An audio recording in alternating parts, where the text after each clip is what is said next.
చేసుకోవడానికి సమయం ఉండదు. వ్యక్తిగతంగా అంటే అందరి కోసం చేస్తున్నాం ఒక గంట సేపు, దానికే దేవుడు అంత కార్యాలు చేస్తున్నప్పుడు మనం పర్సనల్గా కొద్దిసేపు మనం ఎన్నో ఉంటాయి కదా వ్యక్తిగతంగా ప్రతి ఒక్కరికి.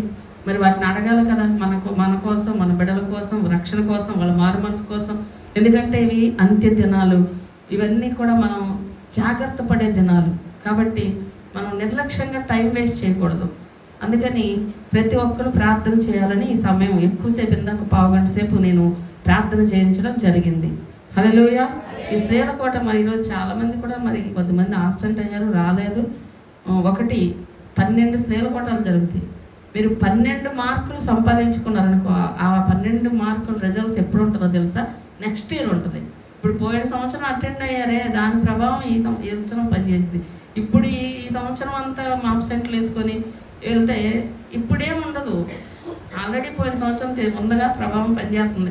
కొంతమంది ఎలా అనుకుంటారంటే మందిరానికి వచ్చే విషయంలోనైనా ఏదైనా సరే అటెండ్ అయ్యే విషయంలో ఫస్ట్ బాగా భక్తి చేస్తారు, కొన్నాళ్ళు మధ్యలో ఆపేస్తారు. ఈ ఆపేసినప్పుడు వీళ్ళకి ఏం తేడా తెలియదు. పొయ్యి మీద నుంచి కొండ బయట పెట్టంగానే వెంటనే ఎలా చల్లగా అయిపోదో, కొంచెం టైం పట్టిద్దో, అలాగే మనకి పరిస్థితులు చేంజ్ అవ్వడానికి, మారిపోవడానికి కొంచెం టైం పట్టిద్ది. ఈ టైం పట్టినప్పుడు మనం ఏమనుకుంటామంటే వెళ్ళకపోయినా ఏం కావట్లా, ప్రార్థన చేయకపోయినా ఏం కావట్లా అనుకుంటాం. ఒక్కసారి ఉక్కిరి బిక్కిరిగా మనం తట్టుకోలేనన్ని పరిస్థితులు మారిపోతాయి. అప్పుడు ఏం చేయలేమండి. అందుకని ఎప్పుడు దేవుడి సన్నిధి మనం పోగొట్టుకోకూడదు.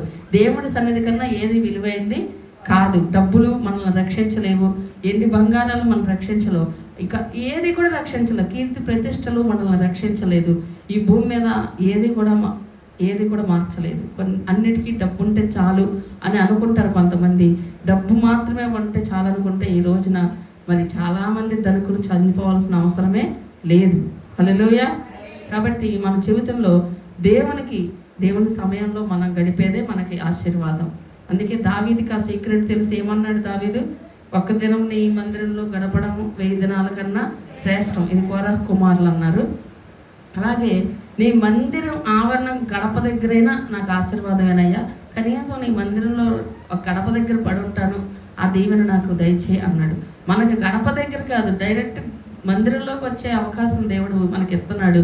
కానీ కొంతమంది గడప దగ్గర కాదు కదా, కనీసం ఈ ఛాయలకు కూడా కనబడకుండా తిరుగుతూ ఉంటారు. వీళ్ళకి ఏదో ఒకటి అయితే ఏదన్నా వస్తే అప్పుడు మళ్ళీ మందిరం గుర్తొచ్చింది, లేదంటే రాదు. అప్పుడుదా తిరుగుతూనే ఉంటుంది, పక్షిలాగా తిరుగుతారు. భోజనాలు మీరు భయం, ఒక దైవజనునికి భయం పడరు, ఒక దేవుడికి భయపడరు, వాక్యానికి భయపడరు. వాక్యం వస్తామ్మా ఇది నాకు కరెక్ట్గా ఇది నా గురించే వచ్చింది, నేను సరి చేసుకోవాలి అనే భయం రావాలి.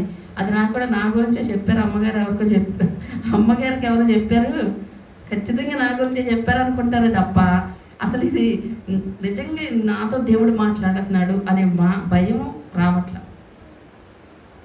మరి నాతోనండి దేవుడు ఏం మాట్లాడట్లేదండి, ఏంటో అసలు ఈ మధ్యన ఏం దర్శనాలు రావట్లేదండి అంటారు.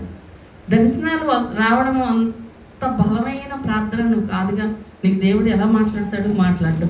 దేవుడు వాక్యం ద్వారా మాట్లాడుతున్నాడు, దైవజనం ద్వారా మాట్లాడుతున్నాడు. ఇవి దేవుడి మాటలు కాదా? ఇప్పుడు ఇందులో 66 పుస్తకాలు ఉన్నాయి. ఈ 66 పుస్తకాలు దేవుడి మాటలు కాదా?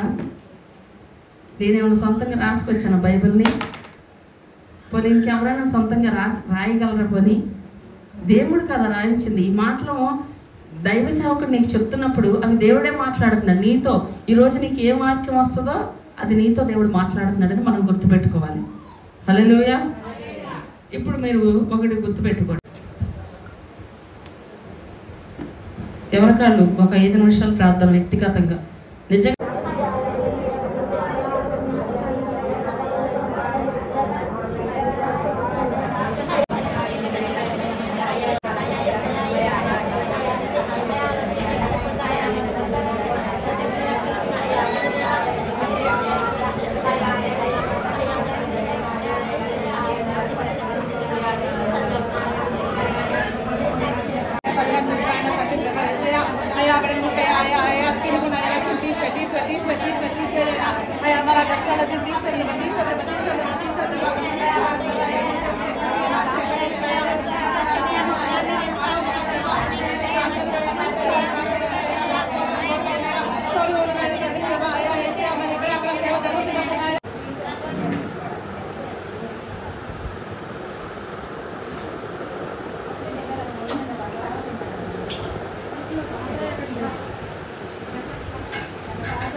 వచ్చే నెలకు రాయమంటారా వదిలేయమంటారా తర్వాత పోతాం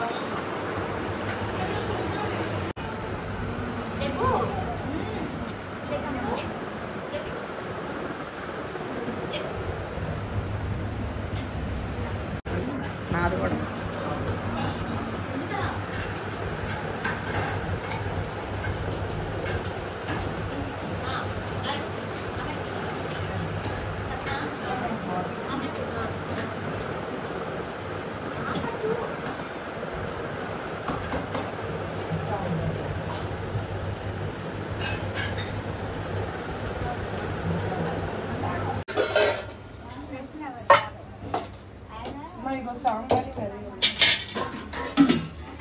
నేనే అల్ల